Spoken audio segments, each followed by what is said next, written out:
So good morning. So today in computer applications, we will be discussing about another interesting topic called rockfall. Now, in rock slope technology, you have already seen how the slope failure happens, right? There are many types of slope failure, and this depends on what kind of material is there, what kind of strengths are there, what kind of stresses are there on the slope, and based on those all the conditions that you have till now studied, you can understand how the slope failure can be initiated, can happen, and what will be the dynamics of the slope stabilization. But rockfall, even though comes in the same category, is quite different from slope failure. Okay, so we'll be discussing about that a bit. I will, because it's a small topic and rock slope is in itself will take a lot of time. I was not putting this in rock slope technology, and some simulation softwares are there that I wanted to associate that. So today we'll be covering that part. Uh, so we don't put in rocks with rock slope, but it is quite related. So let's start that, and we'll discuss as we move on. So, in a typical failure kind of situation, there can be different kinds of interactions. How the failure can happen. If you have seen the hilly terrains, if you have seen the frequent failures, or if you have any idea of what kind of failure happen, there can be basically two sets of failure that can happen. So one we are studying in our classes, rock slope, so slope failure, a complete slope failure that can happen in many forms. But there is another aspect of rockfall. Now, rockfall basically is interaction of the rock that dislodges from the slope and its interaction with the slope geometry itself. So, what, how these are different? Basically, to understand it, it's something like rather than a whole slope failing, a whole material that fails, or a whole section of the slope that fails. In this case, only a small part fails, right? In form of boulders, in form of stones, in form of rubble, slump mass, or typical soil section. Something can many types of dislodgements can be there. So based on these dislodgements, what happens is in place of this being called a slope failure, this dislodgement actually interacts with the full slope as well. So when these typical kind of slope failure happen, interaction is between the material itself with the whole ground, right? So on the right side, you can see how the a typical um, circular or circular complex flow failure has happened, right? But on the left side, you can see there are only boulders that have happened, and internally there is no interaction between the slope failure mechanism that we can see on the right side, right? So the whole mechanics of these two are quite different. Okay. So in order to understand how a rock will behave when it falls from a height, how it will interact with the geometry, how long how long leaps, or how much bounce it will take, how with what velocity it will come up. So all these are required sometimes to basically prevent any damage to the structures that are there below this slope, as well as to any vehicular movement, or in this case, road movement that will be there, right? So a rockfall is a sort of a separate study, can't be clubbed up into the rock slopes, and the whole understanding of the mechanics or the physics of this is a little bit different. So we'll be discussing that. It's simple, but it's different. Okay. So just on the surface, we see that uh, ironically, it is just a surface interaction. So rather than being from the deep-rooted slip circles that we have seen in limit equilibrium analysis, and the great strains that are formed when we see finite element analysis. A rock fall doesn't have all these things. It's a physical dislodgement of a part of a slope, maybe in form of rocks, maybe in form of soils, maybe in form of a group of both, right? So basically, it interacts on the surface, not inside the ground. That's the main difference between them. And the physics is basically on simple contact physics. So now, if you remember last lecture of computer applications, we were discussing about PFC, right? So PFC, we were seeing how the particles interact with each other. And in that simulation also, we were doing something on the simple Newtonian physics as well as the contact physics. So even the rock fall will be totally based on that now, because it's just interacting on the surface and can be actually assumed as a particle itself. Though there are more complexities involved that we'll be discussing. But yes, it is only on the surface, right? And simple mechanics like Newton's law of motion, that the projectile path that it takes, so the projectile equations will be applicable. The contact physics, like coefficient of restitution, and how much energy loss is there, what is the tangential restitution, what is the normal restitution, all these things will be only on the surface and contact. So basic, very simple way it can be understood how the material will behave, right? With landslide you have already seen, or a slope failure, you already know how deep-seated the mechanics goes in terms of stresses and strains that are developed, what is the strength, where the failure planes are there, and so on. So this understanding you already have. So let's move ahead and see how these are. So basically, when we do a rockfall analysis and we interact with a rockfall, as I said, only is based on surface. So how how far it is falling, how far it is rotating, and what is the rotational and the translational velocity, and what is the energy that it has when it reaches a certain point. All these are concerns, right? And apart from that, rather than going into a volumetric uh, understanding of what is happening here, we go into the particle based approach. So how a piece of rock or a piece of boulder, whatever the boulder size is there, whatever the failure piece is there, how it will interact with the whole geometry, where it will fall, with what velocity it fall.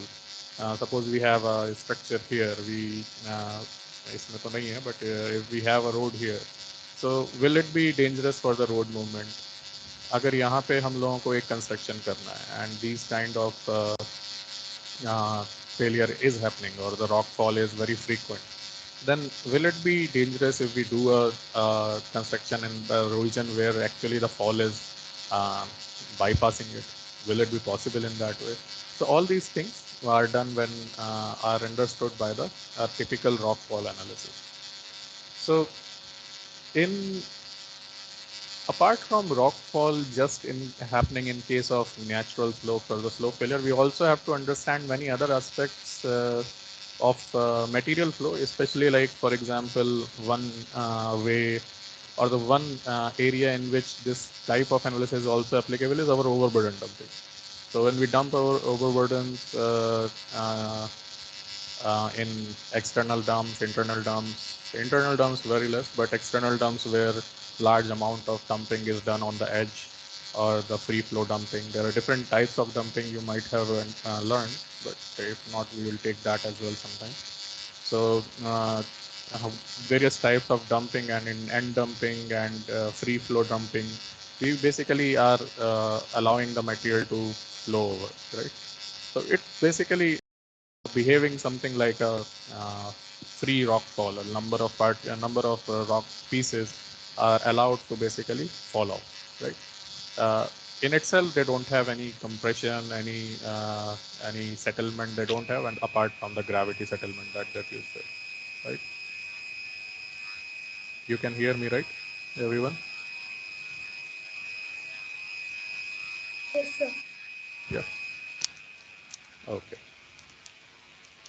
So, uh, what are we concerned with rock fall study? I was telling about that. So there can be many things. First of all, how the rock behaves, right? How when it falls, to what velocity will it take when it free falls? How much bounce it will take based on what kind of geometry is there, right? uh, how much rolling will be there, what will be the angular velocities, how much energy it will have, all these things will be studied. So based on these, uh, there are many factors that basically affect all these parameters that we have to study.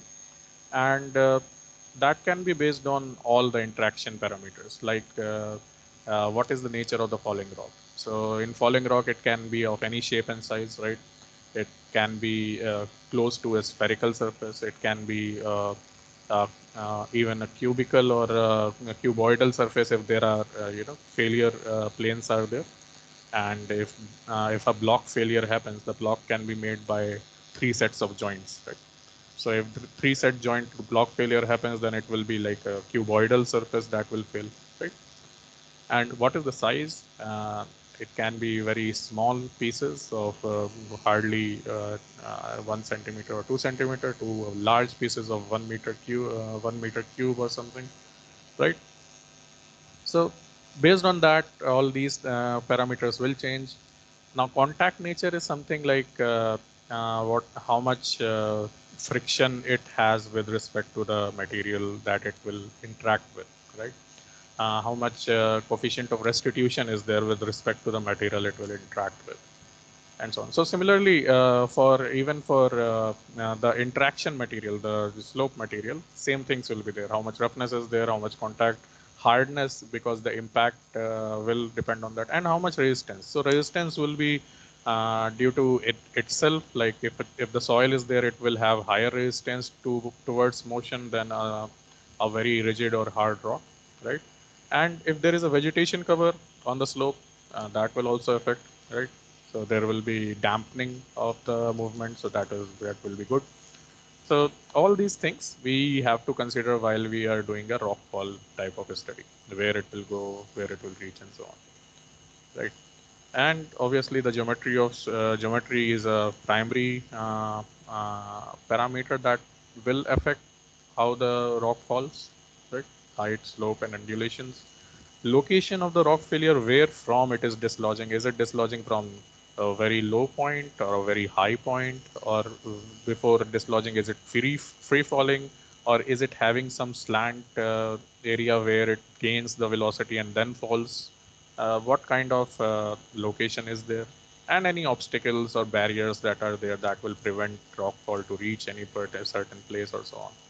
So all these factors, whatever the situation is, what kind of properties, what kind of physical geometries are there, all these things will affect our rockfall, and will affect the impact that it will have on our target area. Right? So these kind of analysis are generally very restricted to places where block failure kind of things happen. So if you remember block failure, when as I said, many joints interact with each other, they form blocks, right? So block failure happens especially when natural slopes have typical joints, and we are trying to reach uh, heights where these kind of jointed rock mass is there, and these jointed rock mass are like quite on the forming a sort of block type of structure. So that time when we start excavating, we free these blocks, and that time it's very dangerous when these kind of things happen. So if you have gone to suppose Vaishno Devi or these hilly temple areas where they're on top of the hill or something, if you go to the path, you will see most of these places have a good wire meshing or meshing being done with bolts they are screwed inside. The whole purpose is the blocks do not dislodge, to prevent them at their own place. That's the whole point. Many places you will see some barriers that are there to catch these blocks so that it doesn't fall on people walking below. So many things are there. All these things are designed based on the analysis we are about to see, and how this is useful. We will also see that. So, and what we are concerned with again, just to see what are the velocities, what is the extent to which it can reach, right?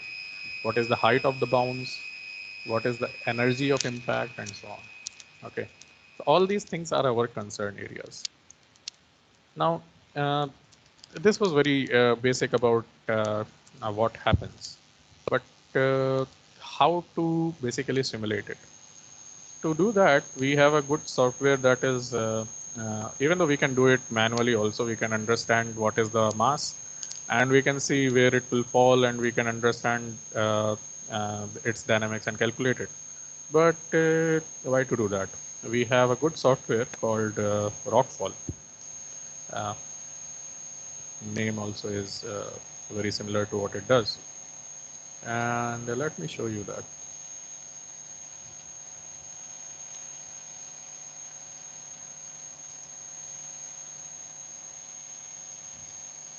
So the Rockfall software is basically designed to understand all these things only.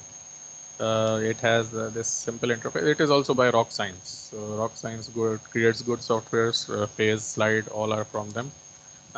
Again, this Rockfall is also by them. So a very intuitive way to do it. The analysis. They basically start with a design. So in design, we can actually add a slope. Now in this, adding a slope is even easier. We can basically uh, add just the slope endpoints, like whatever the slope endpoints are there on the slope surface rather than the whole geometry, because we are not concerned by what is happening inside, right? We are concerned about what is on the surface and how the surface is behaving, right? So we can have a very whatever geometry we want, uh, and just that, and it will basically make a full-fledged outside geometry that it will have, right? These points again, you can uh, import from your data sets that you have. If you uh, uh, yeah, if you have the data sets for X and Y for all these points, you can directly import it here in X and Y. And this software, the Rockfall, is more into the statistical analysis. So it will have and give us a option to basically deviate these things or whatever the parameters we give to certain extent, so that it can see what are the overall chances that it will happen. So you do understand that this is just a single section of the whole mountain range, right? So the mountain range will have undulations that will go up and down. It's not necessary that it will be on the x-axis, it will be only this much, or y-axis, the point 4 will be only this much. So practically speaking, there will be variations. So even this software basically gives us an idea of standard deviations. Okay. Just hold on a sec.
Sorry. So yeah. Uh, so this basically allows us to give some standard deviation between x and y values. So if we give suppose some regular standard deviation of 1 meter or 2 meters, so it can basically do all the analysis on these standard deviations as well. So that helps us sometimes when we are going for a probabilistic analysis. So let's keep it right now like that.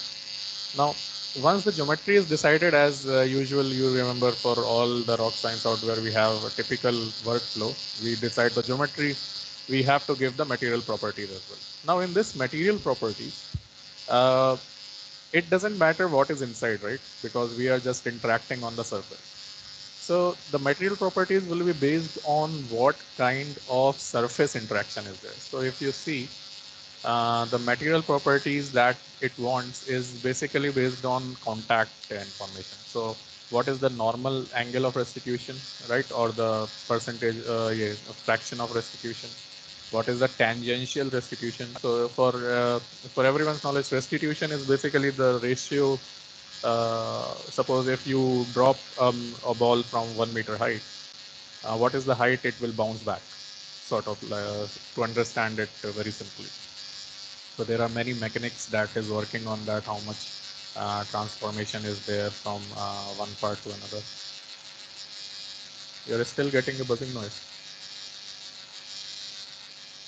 अभी भी आ रही है क्या?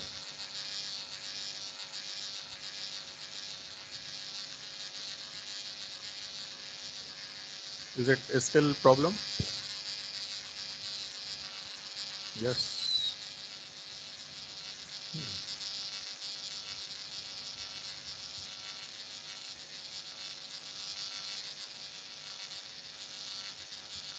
Do let me know जब बंद हो जाए. I am trying few things because I think जब इन्वर्टर पे चलता है तो ये इशू रहता है. So how will it speak on?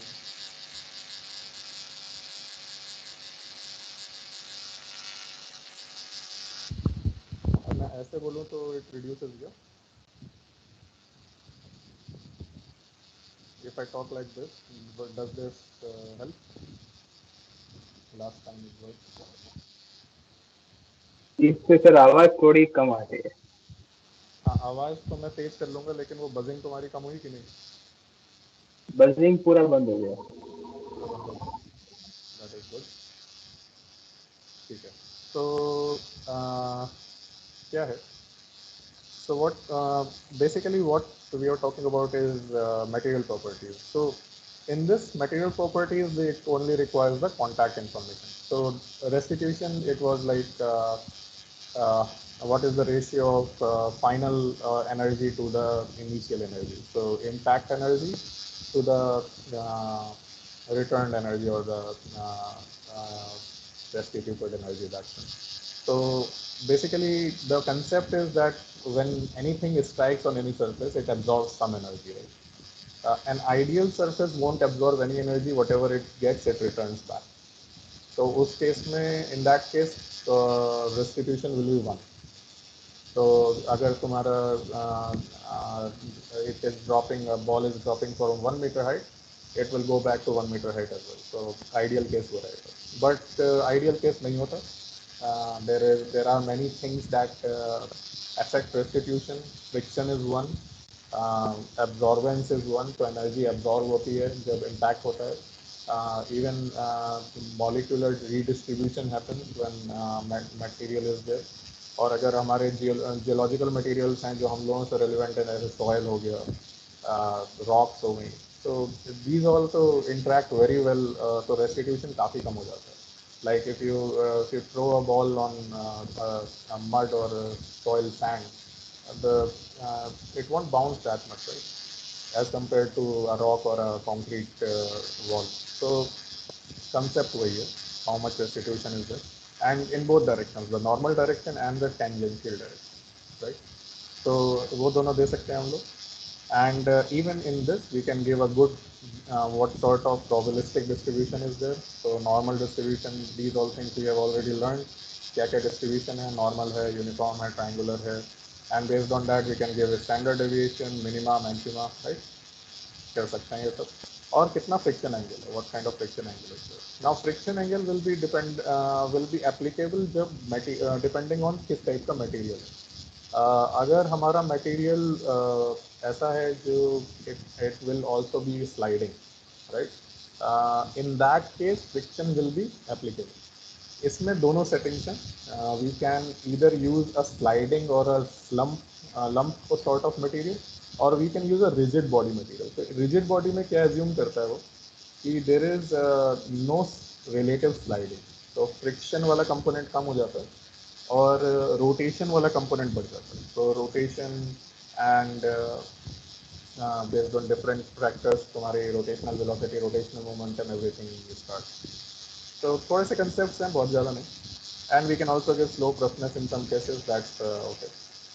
और the good thing about this software is it has made it very easy to basically make new materials also. So suppose we want our rock slope, right? So इस case में we they have given many common types. So it can be intact rock, it can be man-made, it can be soil or rock debris. So if we are trying to do simulation for dump material, so we can use a rock debris type, right? And if we are doing for our mine slopes or slopes that are there for road construction, road side slope, तो उसमें क्या होगा, intact rock रहेगा। Intact rock में किस तरीके का rock है, बेड रॉक है, लाइमस्टोन है, सैंडस्टोन है, कुछ ऑप्शंस हैं। All things can be obviously customise, but we can basically have some preset values also. Clean है, वेदर्ड है, वेदरिंग में ज़्यादा फ्रिक्शन रहेगा, राइट। तो उस और ये कहाँ से वैल्यूज़ ली हैं, तो references are obviously very important. तो they take this from these papers, तो वो भी डिटेल दी हुआ है।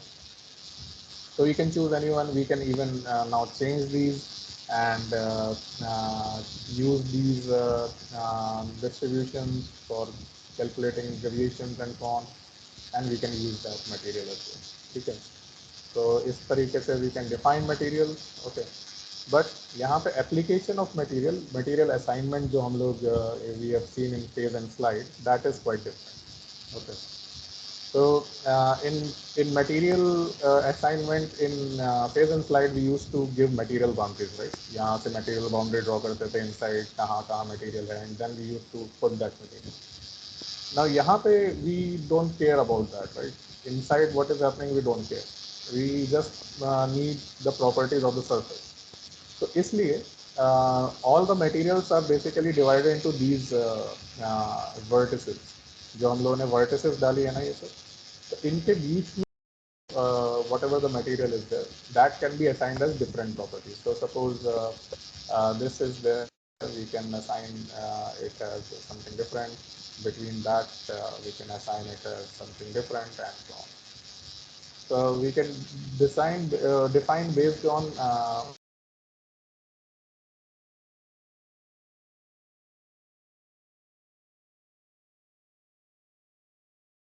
only the surface property.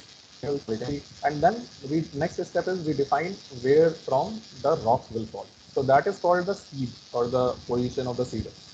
So in this we can either define it by a point, right, कि एक point से जा रहा है, or we can define it by a group of points or a line. So either it can be an element between these two vertices, or it can be a point here. So let's start with a point, and we can define it, suppose on the top of the slope or anywhere we want. We can define it, or even we can define it externally. So यहाँ से suppose there is a drop, like for our dump slope or the dumping of overburden. So we can define it anywhere if we want, and so that much height and that much fall will be assumed, right? So let's define it for now here.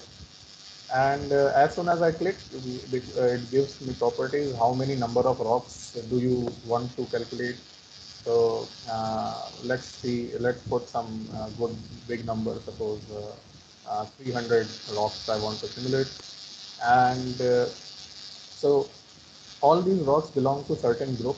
So the properties of this group also I will tell Abhi. And you can give initial and rotation. Okay. You guys can hear me, right? आवाज आ रही है?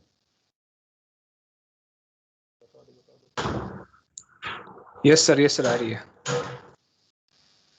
Okay.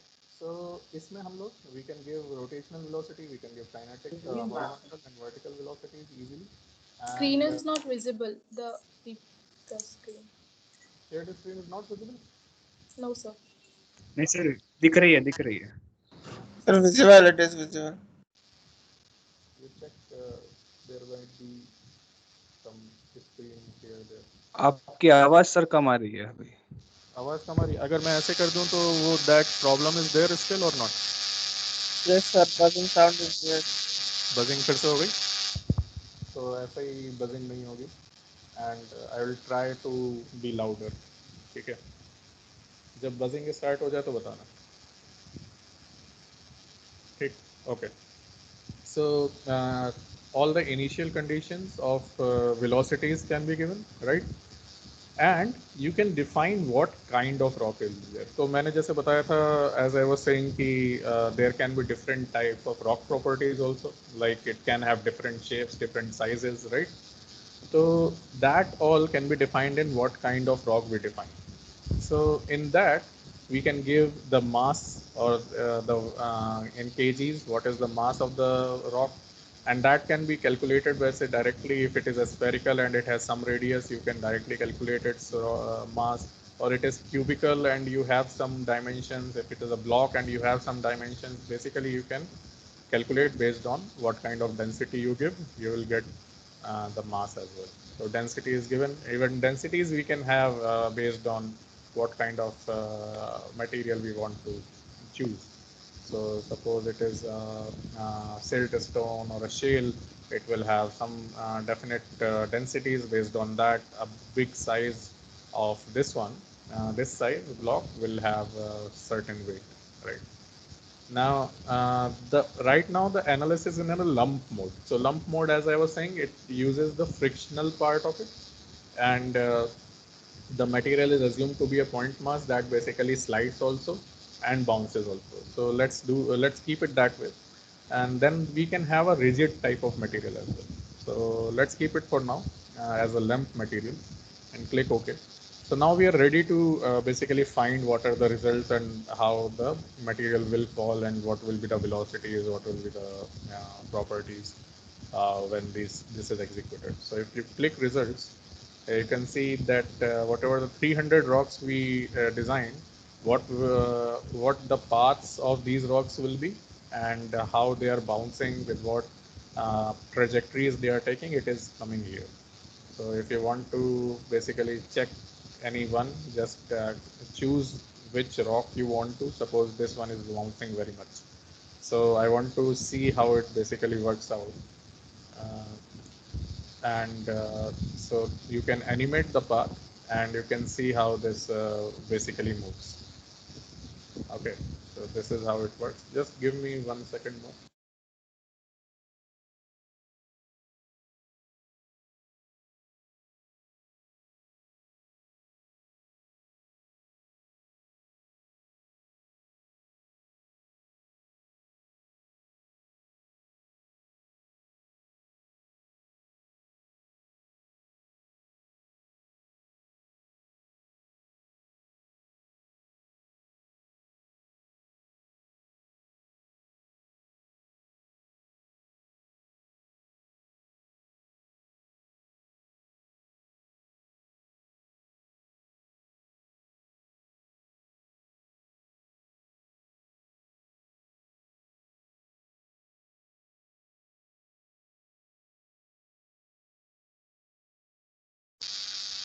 Sorry again. So this is how we can do, we can animate this, we can use the use it to see how the things will move. And apart from just the trajectory, apart from just the trajectory, we can also see what is the velocities, what is the energy it has, and so on. So for that, we basically have to put something called a collector. Now this collector is basically the collector of information, something like that.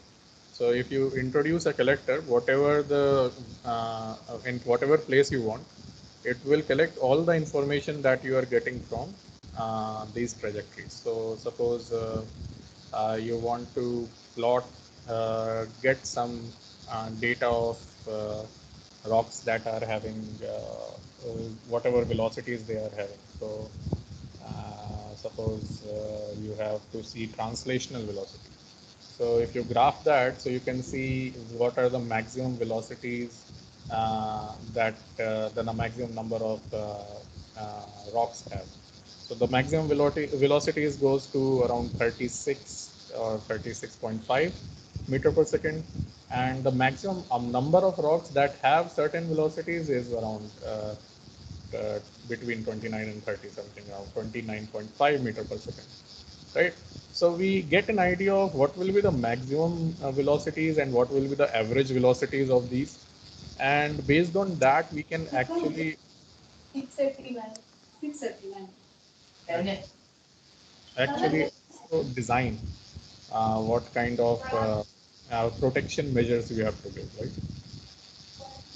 This is about a type of lump failure. Generally, what happens is it's more into the type of rigid failure. Okay.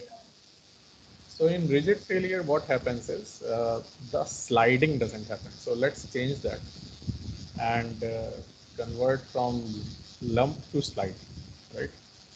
And if we click OK, so now we have to redefine the type of rock that we are dealing with. So if we do the rock type library and go to the group, now we have certain more options if you see. So we can actually give what kind of shape and size we want, right? So suppose, let's see what kinds of shapes are there. So spherical is obviously one shape. We can give many shapes like oval, square, pentagonal, uh, ellipse or ellipsoidal. All many shapes are available that we can actually select, and whichever we want our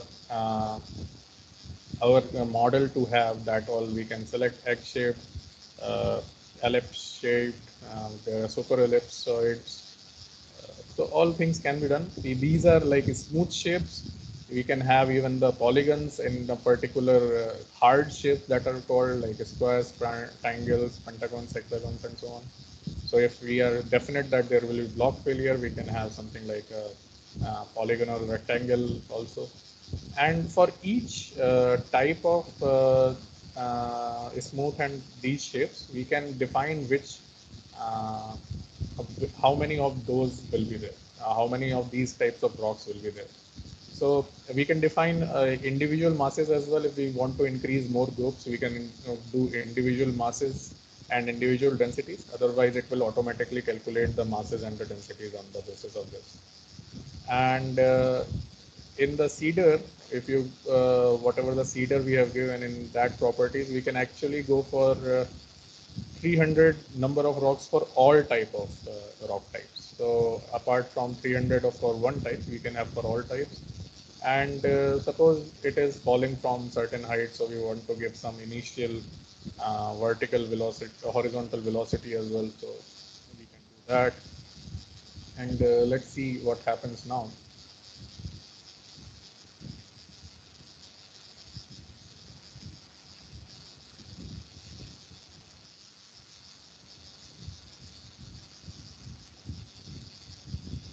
So, this is it, how it will look. And in order to see what is happening in this case is also very interesting. Suppose we want to see what this kind of, so it can actually, you can see what kind of material is there, how it is rotating, where it is interacting, what are the points of interaction, how tall or how long leaps are being taken, where it is reaching and where it is ending. So basically like that. A useful interaction tool, basically to understand what all kind of uh, interactions can happen. Now, the useful thing is to find out what is the maximum energy if I want to create a barrier here. Suppose I want to construct a road at this point and want to stop these rocks from reaching the road. So I have to construct a barrier, and construction of a barrier will require us to have certain energies, right? Just hold on a second.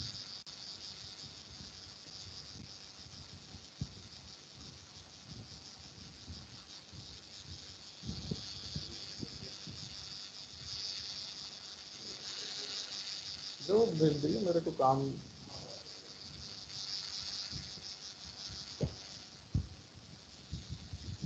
So, in order to prevent these rock falls, we can create some sort of a barrier, right? So for that, we need to know how much energy or how much maximum energy a rock will have, so that can be prevented on the spot, right? So for that kind of analysis, we can actually get very nice graphs in this, and you can see throughout the slope also we can get all these what is the maximum bounce height, suppose. So with respect to the slope, where the maximum bounce height is there, so in at this point basically it is reaching at a bounce height of around 26 meters, so that is quite big. Here it is 14 meters. So we can stop a rock where the bounce height is low, right? Because if we try to stop a rock where the bounce height is high, we will have to construct a higher barrier that will cost us a lot more, right? And so we actually have to see where the height is low, where the velocities are less, overall where the energy is less, so that we can actually construct a barrier at lower cost. So total kinetic energy we can see at these points. So where the energy is highest, obviously highest point will be where the velocities and the bounce heights are more, and even more things can be understood. What is the rotational velocity, or how the rotation is happening throughout the slope, and all these things are very useful when we design these kinds. Uh, Another useful thing is to uh, know which are the paths that are that are having the maximum and minimum velocities, right? That. So that also can be done. For that, we use filters, and in filtering, we can, I think, there is a filter.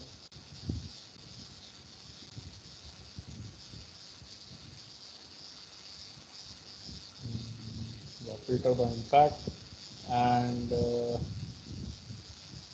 we can guess highest velocities that are there, or highest energies that are there. So let's do the highest translational velocity, and we want just one.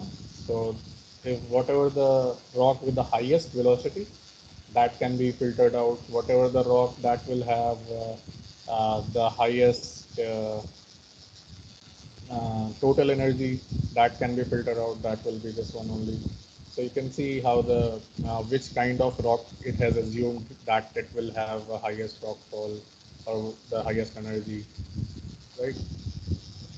So you can visualize well, you can understand the dynamics well, and a good tool basically to understand what will happen in future if the rock falls, right?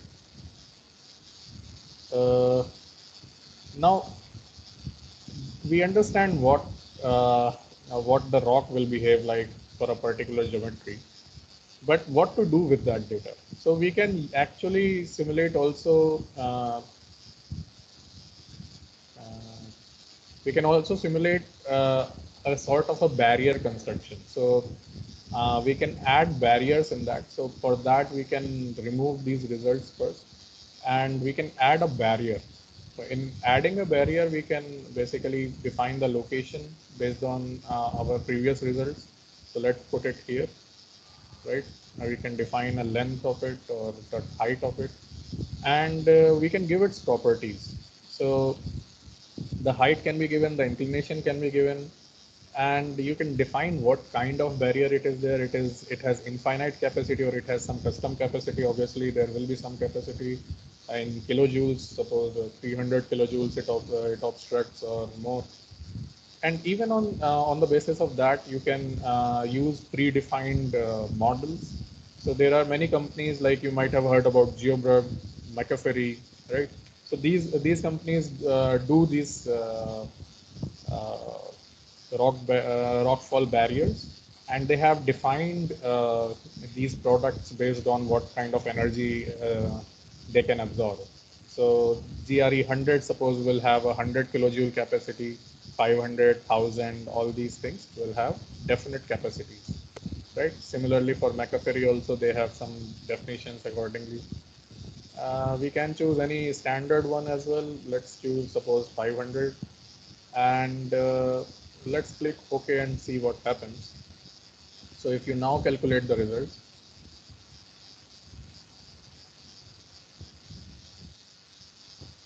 so you'll see how some of them still escape them. So these will be the velocity, or these will be the rocks that will actually be having higher energies than the capacity of the barrier. So then we have to actually understand what to do in that case, right? Even the barrier will stop. It will fail also. It will hamper also the velocities, and that's why the final energy rating will be less. So that's why the positioning of the barrier, the height of the barrier is adjusted so that um, we catch the rock as close to the low energy point as possible. Because if we wait for the same barrier to be, suppose, let me show you. Here it is just allowing these two to basically pass through, right? If I just use this same barrier and move it, suppose, to a position that is, let's say, here, right?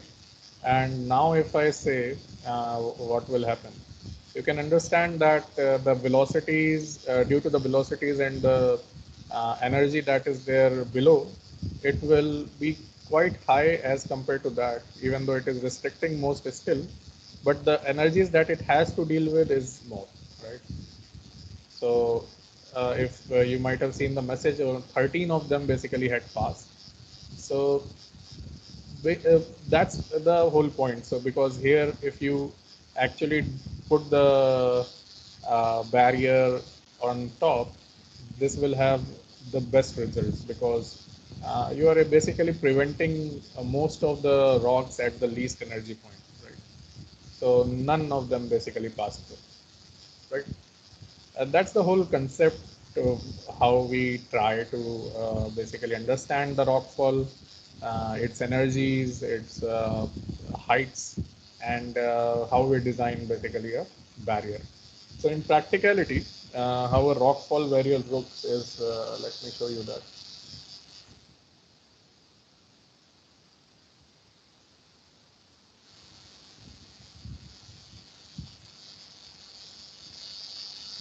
In practicality, rockfall barrier looks something like this.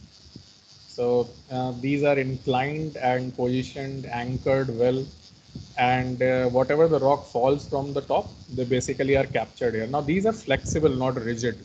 So basically the purpose is to retard the rock as much as possible for a long distance. So if you can see this experiment, this is the amount of elongation that you can expect from a rockfall barrier. So it doesn't just act as a rigid barrier; it acts as a absorbent of the energy. So if it is rigid, the rock will basically bounce off, right? So if it is a barrier is like this, it will absorb the energy and stop it there itself. So these kind of barriers are installed to basically prevent the rockfall. And in hilly terrains, these are quite useful. Very common and very useful. If some of you have an opportunity to go these places like this Vaishno Devi side, this one Katra and above, there are lot of these side. Even in Uttaranchal, in the path of Badrinath, Kedarnath, that side I have seen. In Arunachal Pradesh, there are some places that are there. We visited once. So GeoBrug is Macafferry is working there. So it's quite good to understand the situations that are there. Uh,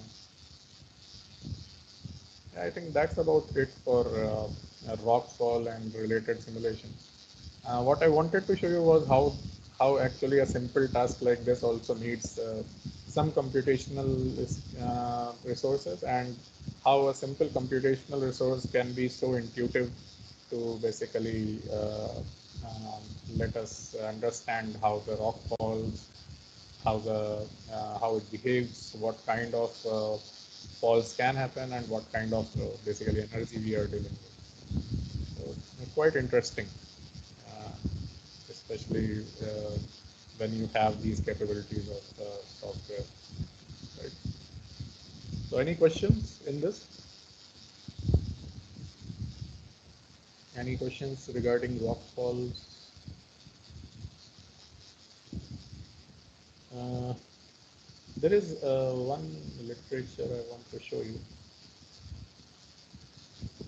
So generally works in rockfall are not that common. In fact, very few people actually disassociate rockfall from this land slope failure.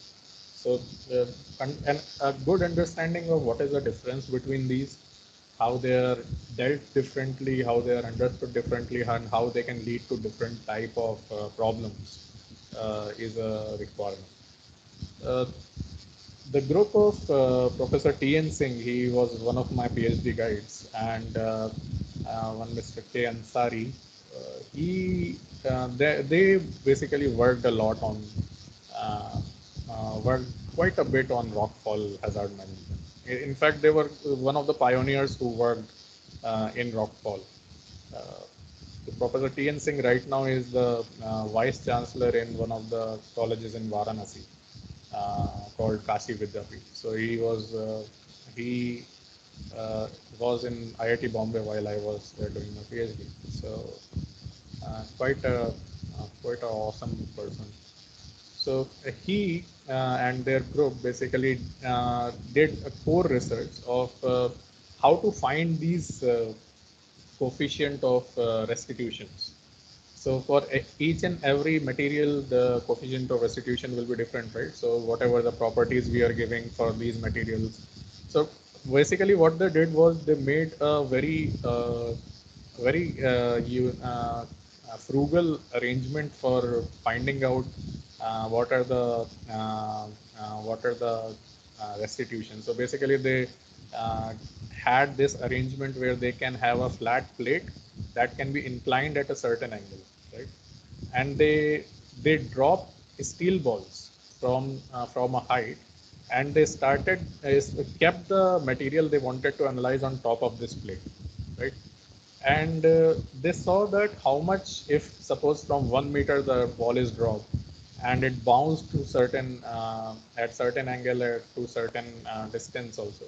So basically they get two things from this: how much is the tangential coefficient of restitution, and how much is the normal coefficient of restitution. Normal will be defined by the how much height it takes afterwards.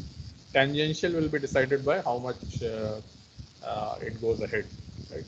So based on different type of materials, based on different type of rocks or the balls that are interacting with this, they basically filmed these all. This image is like a multi-frame capture of the full video that they might have made.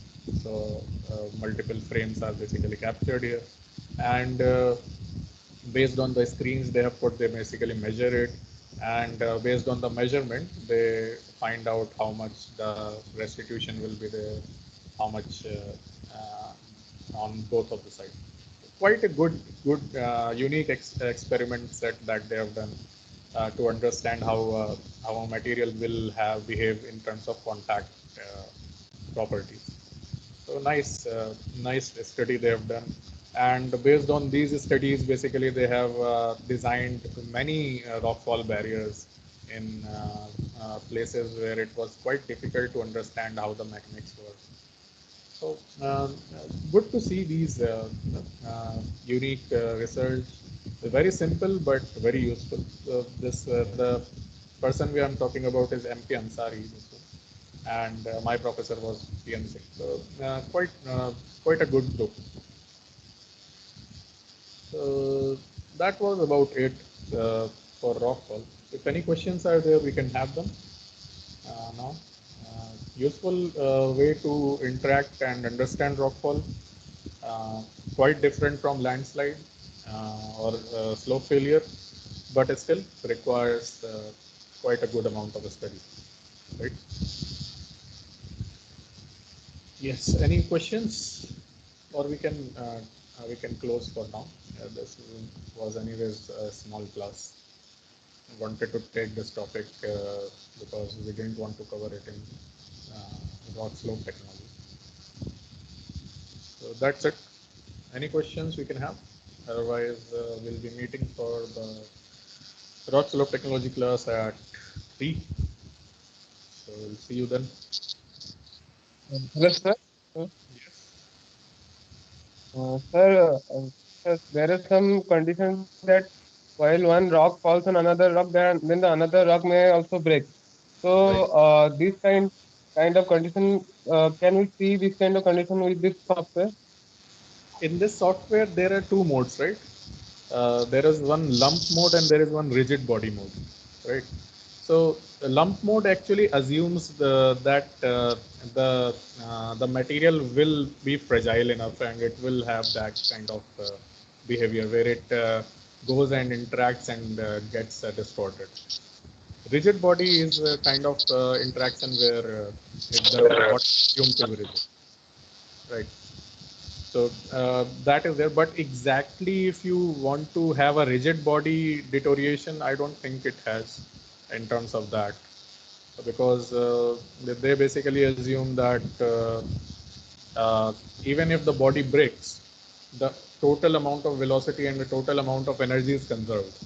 So wherever it will reach, it will be proportional to the total momentum. So maybe that's the reason they have not considered, but not directly as you said. Mm,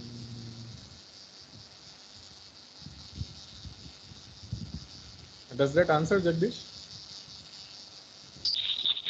Yes, sir. Thank you. How do we generalize this type of ideal fall of rock in real conditions? So yeah, true, it is idealized, but what happens is we can have many things that we can use it to reach as close as possible to the real thing or the real conditions. First of all, even starting, we saw how the geometry, basically we have an idea or we can have an option that it can deviate from its position, right? So standard deviation is assumed. Then we have the properties, and even in the properties, if you see the material properties, let me show you. Even in the properties, you have many other things that we can give, right? For example, we have friction and rolling friction that is there, but we can even get much more details that we can give. A viscoplastic damping, we can give ground drag coefficient. We can have many other parameters that are responsible and that can be uh, uh, close to what we have seen. But again, for for giving any more information, you have to do similar amount of tests, right? So getting the normal and tangential distribution is also a test in itself, right? Generally, these properties are not available freely. So if we want to reach as much possible close to the reality as we can, we have to do more tests. That's the whole point. This software allows these inputs to be taken up, but again, as much tests as we can, as much data about the real field we can get, as much close we can get to the real situation. So if we don't have that data, then we have to basically assume certain assumptions, right? So like here there is a forest or vegetation, so how much height of vegetation will be there, average height of vegetation, and so on.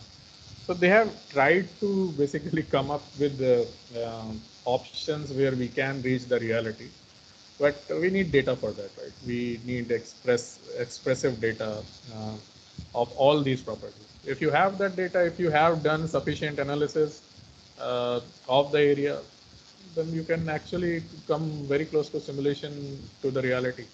And it is true for all, right? Even for our finite element limit equilibrium, uh, the amount of data that we do have, on the basis of that only we can reach as close to reality as possible. Right?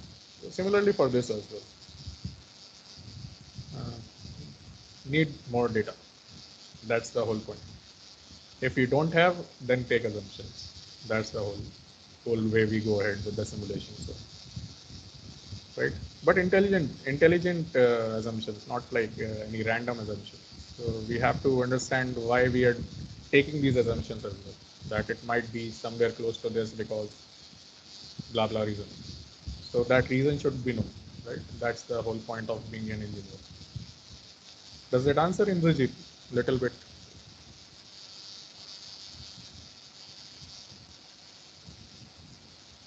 Okay. Okay. Any more questions? It's an interesting thing. This license is actually available within IT. This whole package is there, but how to I give you? I don't know. So that's why I wanted to demonstrate it once. I don't have the crack for this. But let's see. Later on, we'll see what we can do. Okay. So if no questions, we will close. Thank you very much, all of you, for coming. We'll meet at 3 o'clock for our next class. Okay. Thank you.